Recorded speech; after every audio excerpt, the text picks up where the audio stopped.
Hi, everyone. Welcome to Women Entrepreneurs, The Secrets of Success. The day is Monday, February 23rd. My name is Deborah Bailey. I'm the founder of Deb Bailey Coaching. My site is dbaileycoach.com, and you can get information about my services and products for entrepreneurs and people who are transitioning into entrepreneurship. So please check there, and also the blog, womenentrepreneursecrets.blogspot.com. Also has other information about our shows, our guests, and about different other entrepreneurs and what they're doing, their links and everything. So right now, I just want to say if anybody wants to call in, the number is 646-478-0491. And if we have time, we can get to questions, and also the chat room will be open. So I just want to get started here because I'm really excited to have Chef Ana Garcia on the show. And we're going to find out a lot about cooking and all that good stuff. I was just talking to her before we started and saying I'm not definitely not a chef, but I can appreciate all the wonderful things that chefs can do and that people who enjoy cooking. You know, I enjoy the eating part, so I'll just keep enjoying that. So let me introduce Ana, and this is just a really small part of her bio because, as you can see on the show's page and also on the blog and our Facebook fan page, there's a lot more information about her, and also especially on her website.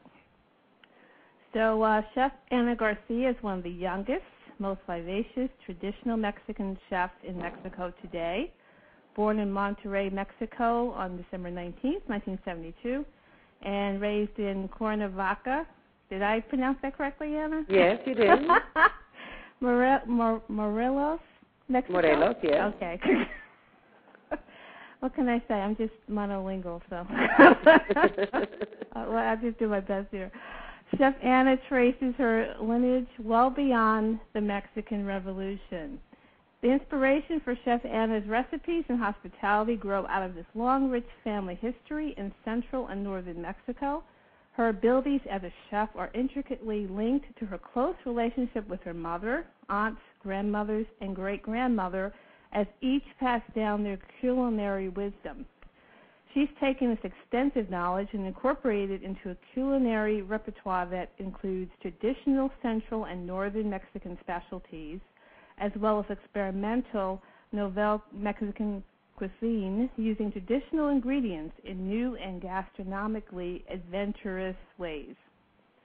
In 2000, Ana and her husband Rob founded La Via Bonita Culinary Vacations, and you can find that at www.laviabonita.com, a cooking school and culinary vacation destination that combines Chef Ana's cooking skills and inviting hospitality in a breathtaking setting beneath, okay, I can't pronounce that, mountain range.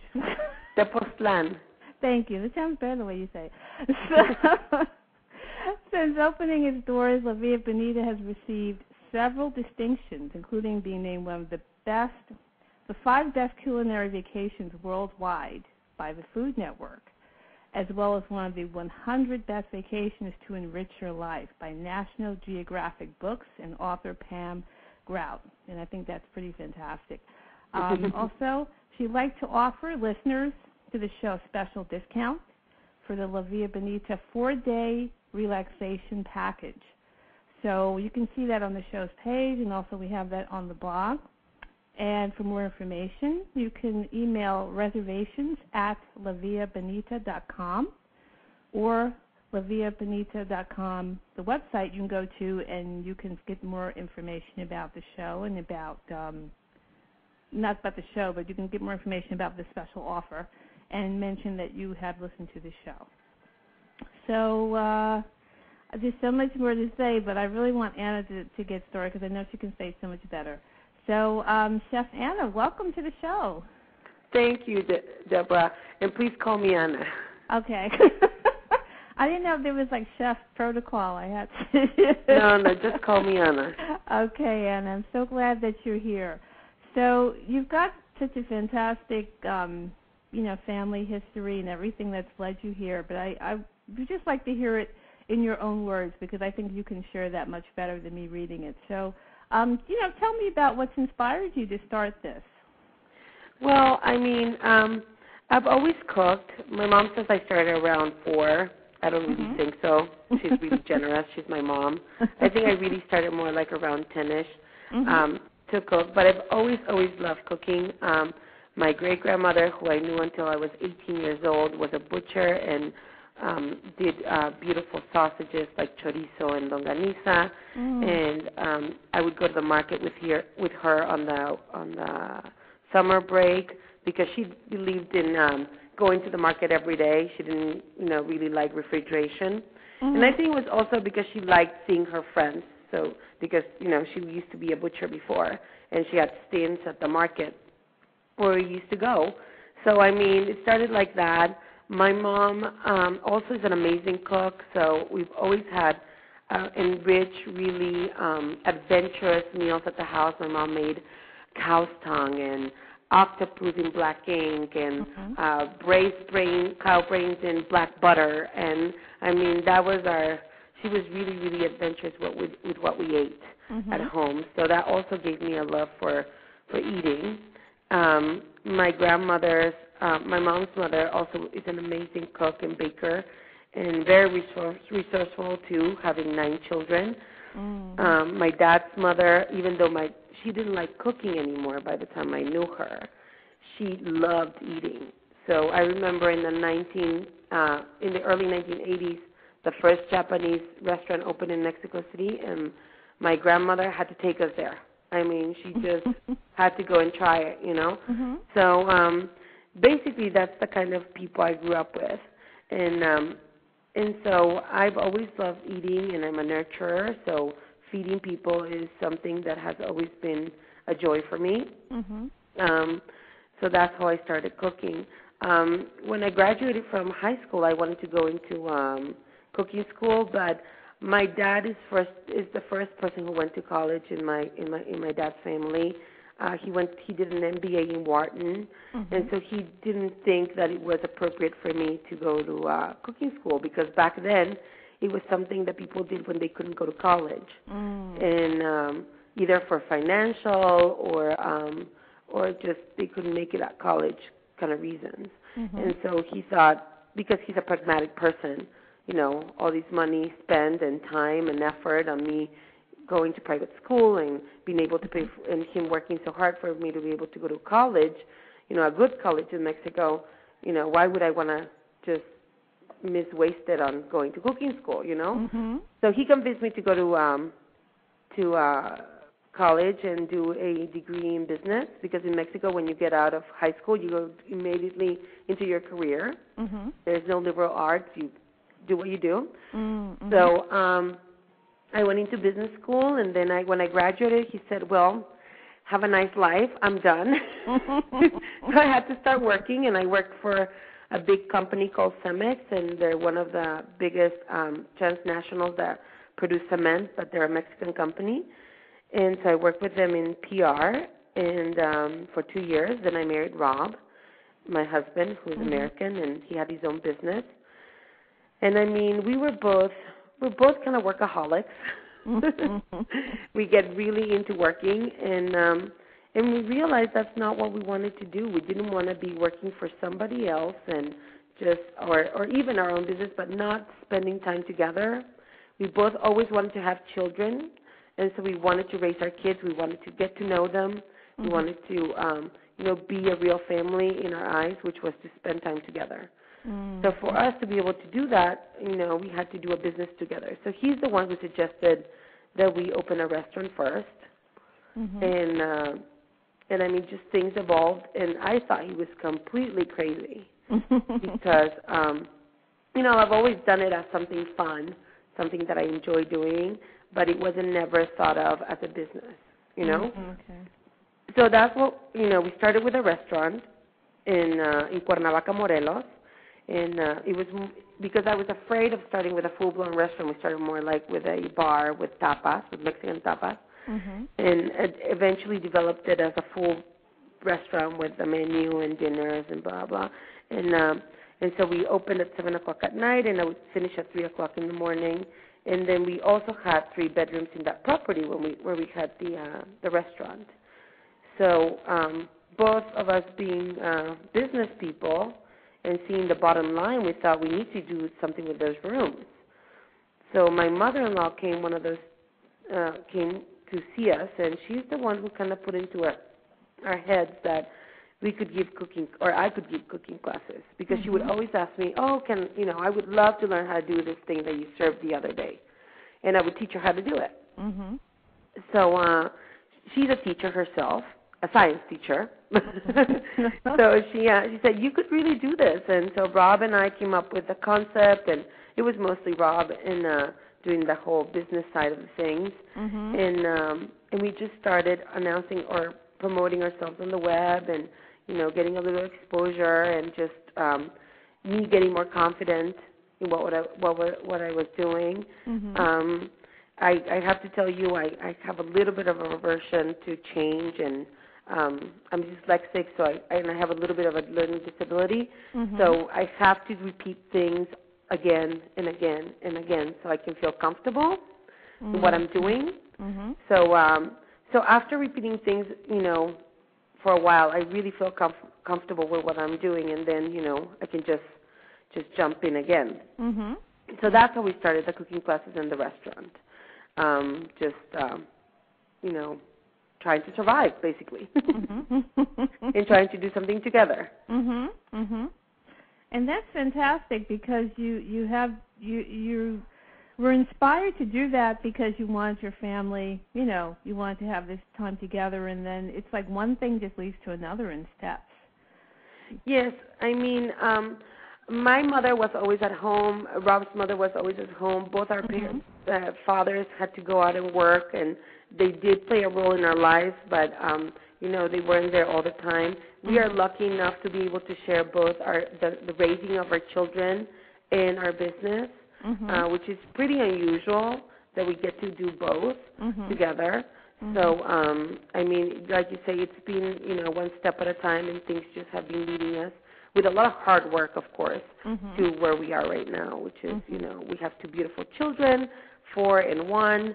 Mm-hmm. We have a beautiful home where we, host people to come and stay with us in Teposta, Morelos, and we have, thank God, a successful business. Mm-hmm. So when you said you realized that you have the rooms, and it's like, we could do something with this, how long did it take you from that point before you really started to believe, we can do this, we can have people come and have these vacations, It didn't really take that long, because even from the start, I think the first time we posted our website, 3 months later we're having people, already booked. And we had immediate response in the inquiring of what we were going to give, and so we were starting getting bookings for our classes. Mm-hmm. I really never had a doubt that we could do it a business, or that we could have people come over and that would like it after, we started doing it immediately. Mm-hmm. I think the biggest problem in the beginning for me particularly was that we were making money, but we couldn't spend it ourselves. It was all going back into the business. Mm-hmm. So that was a little frustrating for the first year and a half, when you are seeing money come in, but you really, you're still living in the same standard of living, which actually for us went down when we started our business, because we put all our savings into it. So we were used to be able to go out shopping and, not worrying about going out to dinner or, our next payment for the rent. We didn't have any of those kind of worries before that. So when we opened our own business, we started having to have a budget and be, pretty careful about how we spend our money. And, I had a certain amount of money for groceries and certain money for personal things. So, it was quite frustrating to work so hard and make money and not spending it on yourself. But, that's what business is all about. Exactly. There's so much investment that has to go back in. So when you decide to have people come and take these vacations, like how did you decide what you were going to teach them and how that was going to work? Because it sounds wonderful, but there must be a lot of planning that you have to do in the background to really make this meaningful for people. Oh, yes. I mean, it took about 3 or 4 months of us, coming with, first of all, looking at other programs. Also, not in Mexico, but in Europe, because in Mexico that wasn't popular here back then to do. Also, coming up with the recipes, because the way I grew up or learned how to cook, which is, family style, and I still teach that way. But people want their recipes, right? They don't want to just know a pinch of this, a pinch of that. Right. This is how I cook. Exactly. So it took me about 3 months to get all those recipes down. I basically intuitively thought came up with a menu of things that I thought people would be interested in doing. As in the last 8 years, which is the time that we've been doing this for, that menu has evolved and changed, and the recipes have evolved and changed because basically become more specific. Because me thinking that it was certain things are obvious that are really not, because I've always cooked. We've had to make it more specific with time. So it's been a work in progress all this time. But I think from the first client to the last one, I've always had people be happy with what we're offering. Basically because it's not only about taking recipes with you. It's not only about coming and cooking with me in the kitchen. It's about spending time with my family, and that means my husband, my children, our employees, which are part of our family, my parents sometimes, friends, having breakfast with us, going to the market, coming back, cooking, eating together, having drinks, spending time. So it really is a full immersion. Then taking trips to different places around Cuernavaca and Tepoztlán. So I think everybody has always been pleased with their experience, especially because I think most of our clientele are people who love to eat, love to go out, are open to new experiences. Even people who come by themselves are always really, really excited and have a great time. They make new friends. So, I mean, it really is a great little environment that we've created in our 6-bedroom little hotel where we actually also live. And from the description, you're saying it's a citrus orchard. That sounds interesting. When we bought this property, because we used to be in Cuernavaca and now we're in Tepoztlán. Basically, we moved because Cuernavaca has grown and we have 2 small children, and we want to get them out of that consumerism, or is that how you say it?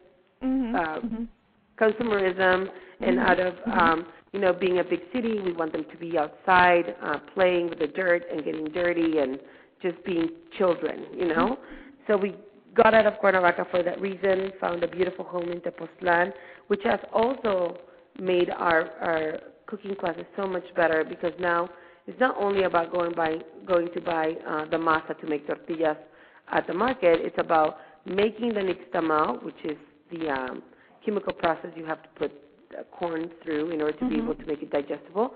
Take it to the mill and see all the other ladies from town bringing their corn there, and chatting with them and having them, say hello and be surprised that all these Americans and foreigners are making tortillas, which is a lot of fun, and walking down there. So, I mean, it just made it better for us to move here, and we just, have a beautiful house that has all these citrus garden. We have limes and lemons and calamandeens and different types of lemons. I have grapefruits and pomegranates, and now I'm growing my own, some of my own produce like tomatoes and tomatillos and chiles, corn, beans, lettuces. So, we're really enjoying life like it should be. That sounds really fascinating, because you've got all this fresh food right there And then, you know, that has to be part of the entire experience that you get when you go there. To have the cooking, and then you're surrounded by all of this vegetables and fruits and everything that you're growing right there. Well, I think it is part of the experience to come and see where, you know, that food doesn't come from a plastic bag, and that chicken actually do have heads and feet, and you know, and that it doesn't all come saran wrap. Yeah, I think that you have people who think that, though. Yes, so especially children nowadays, it's like, you know, they don't really know where things come from. Exactly. And it gives you a new whole respect for, you know, the way this earth nurtures us, and that we have to take care of it too. And that's so true, because I might know myself, I've talked to a lot of people who are so concerned about what's in the food, and they really want to start eating better, and some people I know growing things in their gardens. So it just sounds like what you're doing is really in tune with what a lot of people want to get back to. Yeah, we're really lucky to be able to both have a business, be able to share it with our family, and also, you know, sort of put a little grain of salt into this world, not to leave a huge dent in it, and try and teach our children that, you know, you have to take care of it. That's very true. That's so special, you know, especially right now for people to have that and show that to their children. I think, you know, that's so perfect. But it says you have an outdoor kitchen? Yeah, our kitchen is open. I mean, we have a roof, of course, and a floor, but we don't have windows that are covered. Right. I mean, it's open air. The Poztlán is 80 degrees year round. We have we have a rain season from June until mid-September, but it only rains at night. Oh, wow. And so the rest of the time it's beautiful and sunny. Right now in February, the air is a little chilly, but as soon as you get out on the sun, it's warm. So we are very lucky. You know, we wear most of the time sandals and shorts, or maybe a light slacker, yeah, slacks, yeah, in a very thin sweater maybe when it gets chilly. But it's a wonderful weather. Wow. Yeah, it's been cold here in New Jersey, so I'm just listening to this and being a little jealous. Oh, my God. Sorry. That sounds wonderful. My goodness. So, as far as, you know, what you said before you went to school for business, do you find that that's really helping you now in what you're doing? I think all the experiences I've had educationally have been very valuable to what I'm doing now. I don't know if I mentioned that I have a learning disability. I think I did. And so I, for example, high school, which I went to a really regimental high school where, you know, if you got C pluses, you were a complete, you know, failure.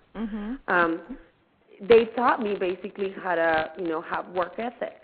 Besides the fact that my parents have really good work ethic and they were, you know, great example, I think high school taught me that, and then college didn't only teach me, you know, about business, but it also taught me how to survive in an environment that I could not really, quite frankly, by my smartness do it. Why? Because I would have to study, you know, much more than other people in order to be able to even just pass my grades. But the way I survived in college was by my social skills.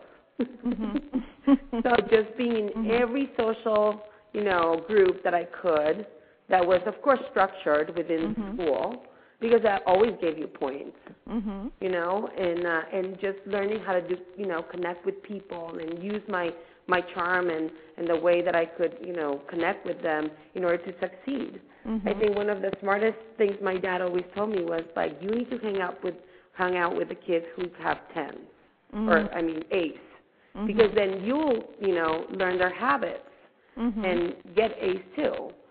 So, I mean, I always try to, you know, gravitate towards successful people because you'll learn from them. Exactly. And you'll be successful too. Exactly. That's very true. It's who you're spending your time around, and what are they doing, how they look at the world, how they feel about themselves. that makes a big difference. And if a successful person likes you, they'll help you. And also, so, I mean, you want to share information that you know with someone else. Exactly. What you learned and help other people, because you don't feel so insecure that, I can't help you because you may, be better than me or something. You don't have that kind of feeling about it. No, not at all. I really think that, I have so many people to thank to help me do what I do now and to become the person I am now, because I really took advantage of, in a right way, of my relationship, and I still do. Exactly. And I think that I'm a giving person too, so that's why they want to give me. Exactly. And so that has to go into how you prepare your food and how you create an atmosphere. Because people then will want to be there. They'll want to learn from you and want to be around you because it's exactly positive. I think always a smile and being gracious goes a really, really, really long way. That's true. We don't always have that here in New Jersey sometimes. When people are rushing home on the highway, it may be a little different, but people are rushing a lot more here probably, and probably not, don't have as much time to just relax and enjoy. So I think that has a lot to do with the mood. Well, that's exactly what Rob and I wanted to get away from when we decided to start this business, which was, to be in the rat race. Yeah. And some people really enjoy it, and God bless you, and keep going at it. But I did not want to be there. I wanted to enjoy myself and have a generally good time doing what I love to do, and be able to make enough money to have a lifestyle that I would enjoy, which for me would be to feel secure, to, that I can educate my children, that I can have a roof over my head, that I can dress them and feed them, nothing outrageous, but we wanted to be able to be, secure and happy and feel that we could leave an impression in our children instead of just, leaving them things. Exactly, and that makes all the difference, because it's it's a whole lifestyle for you in terms of what you're doing. Yeah. Especially because my kids are also involved in what we do. So they know mommy's working in the kitchen, and can I come and help in the kitchen, mom, and so. Well, especially the 4-year-old. The 1-year-old just comes and says hello. But they really are involved in what we do, and they help with with getting rid of plagues with our plants and with the things we grow, and being gracious to our clients. So they really know that we are a family and we work together. And that's wonderful that everybody can be involved in that. So it says about the traditional Mexican cuisine. So what is that? How different is that from what we may be used to here, especially my part? Oh, my God. So different. So different. That's what I thought. Well, I think nowadays in the U.S. there's more exposure to Central Mexico and food. The most Mexican food that in the U.S. It's more like the north of Mexico, the border of Mexico to the U.S. kind of food, like the fajitas and the tortillas de harina, the flour tortillas, and I don't know, well, chimichangas are not Mexican; those are a Tex-Mex thing. But most of the food you guys know is north of Mexico food, or it's influenced by, because it's not even traditional north of Mexico food. But nowadays there's a little more influx of traditional Mexican food. But what we do here in this particular area, Mexico is like France or Italy. That food is really different from one region to the next. And basically because our weather is very different from one region to the next. So therefore, what you prepare is different. We have common ground in certain things, but it's very regional. So a lot of the food we prepare in this area of Mexico is vegetable-oriented. By no means is it vegetarian, but it is mostly vegetables, a lot of tropical fruits, a lot of small portions of meat, very condimented, not hot, but condimented in the sense a lot of different spices like cinnamon, cumin, black pepper, allspice. Of course, we use chiles as spices too, dried chiles and green chiles. So it's very, very enriched. It's very influenced both by the Spanish, Italian, French, English, Germans that were in Mexico for a really long time, along with the indigenous roots that we have. So it's very, very different. You would be very surprised how elegant and subtle the flavors in some cases are, and in others you would think, oh my God, this is more like mole. It's like a curry, So we have so many different influences, and it's such a complex food. It would be very difficult for me to describe it in full.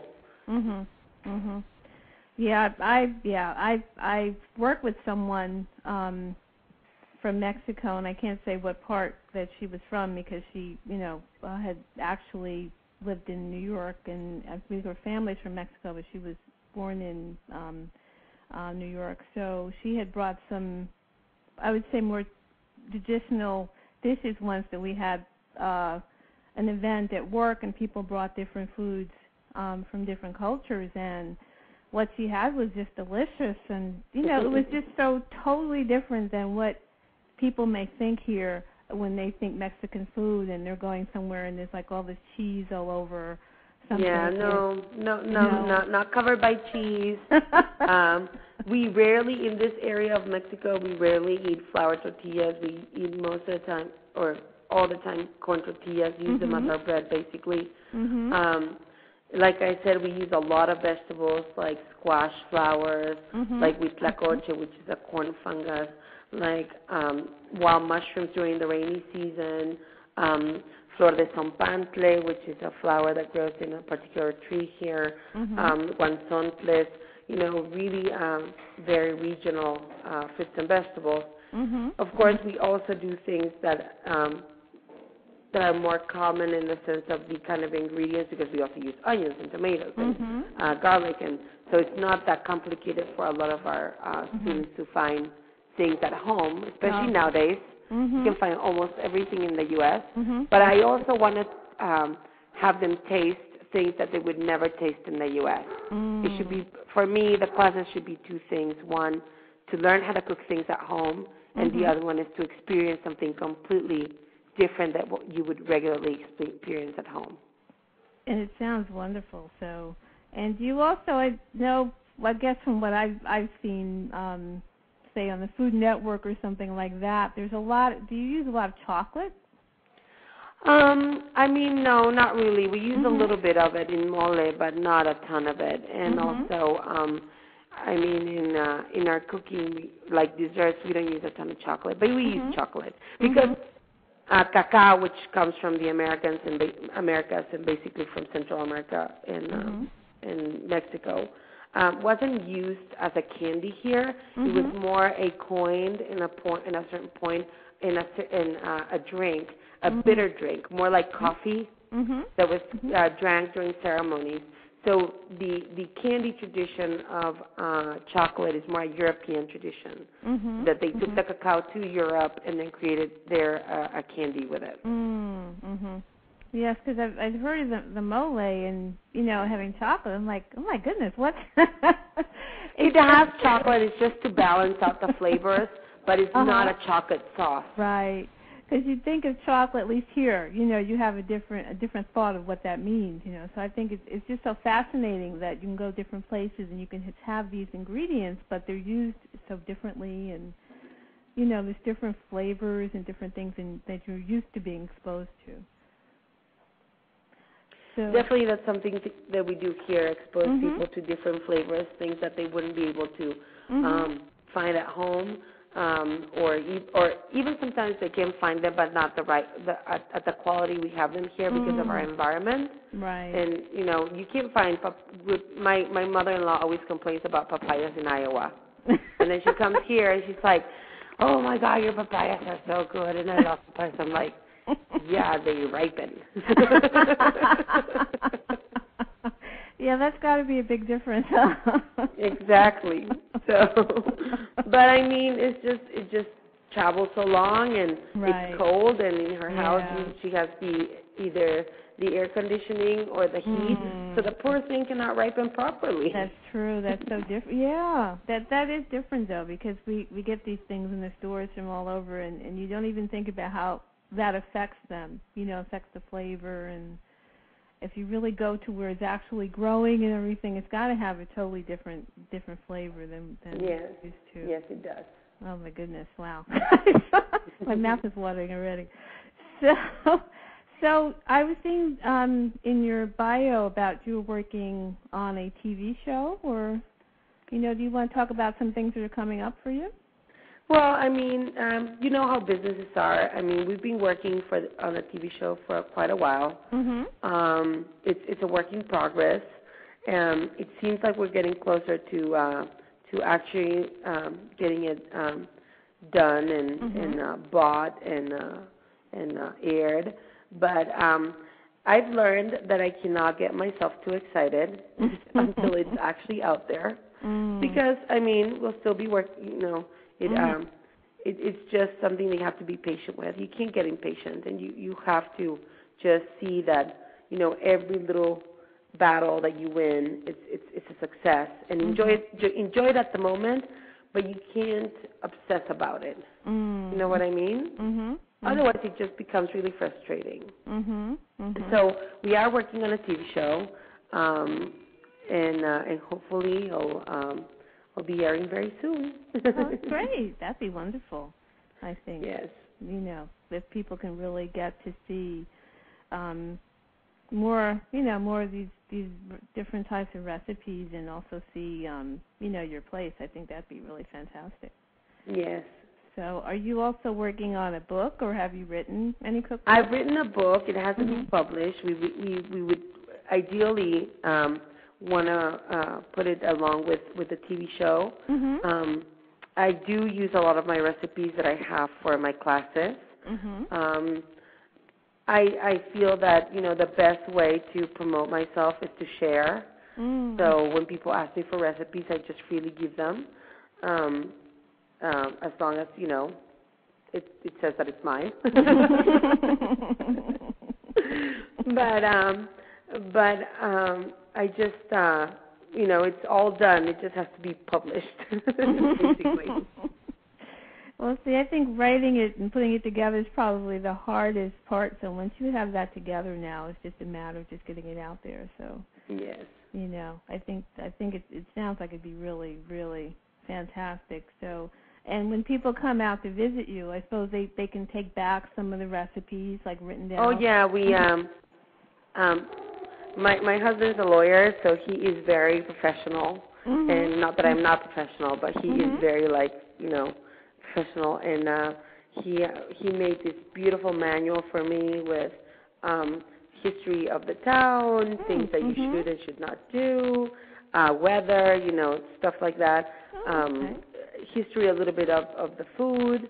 It has all my recipes in it. Mm-hmm. So when you come into the classes, you get your manual with all your recipes, and so that way we just concentrate on cooking in the class. And then after class, people can just go through their recipes, and either during the next breakfast or in the afternoon, we'll get together and discuss them if there's any questions about them. But they have all the recipes with them to take home. Mm-hmm. And that's good, so that you can go and see if you can make something that won't taste exactly the same, but I think at least they'll get to enjoy, what they've made when they were with you. I think each cook seems to put their own thing into whatever they make, So always. Yeah. We say in Spanish, it's everybody's different sazon, which is seasoning. So everybody has their different seasoning, and they just add it into. Mhm. Exactly. So that I'm sure that they'll enjoy, trying that out and seeing what they can do with these wonderful recipes. So you've got the book coming out, and we may be seeing you on a show soon. We'll see. Hopefully that'll be really fantastic if Yes. that could come out. So is there anything else? Would you be looking to do anything else with your vacations, or any other plans for your? Well, for the moment, I think between the classes, the show, the book, the children, the husband, I think I got my plate pretty full. Yeah, but women can handle a lot. Yes, we can. We just have to learn to take our time, learn to delegate, trust other people that they can do, things for us, and just enjoy ourselves. Otherwise, it's not worth it. Yeah, that's so true. And you made an excellent point about the delegation, because a lot of times women don't really want to do that easily, but, Trust me, it's taken me quite a few years to be able to do that. So you've had to work on that, too. Oh, yeah. I mean, I grew up with a perfectionist mother who put in my head that certain things had to be done just so. And so it's taken me a while to understand that even if it's not perfectly done, sometimes I have to give it up and say, you have to do it, because I can't do everything. And I wish sometimes I could clone myself. I haven't found a way to do that yet. But, I mean, you just have to be able to say, you know what, right now I can't take care of my kids, so I'm going to have somebody else take care of my kids for this moment, and I'm going to focus on my business. Or I cannot give classes and be the business person, so somebody else has to be the business person.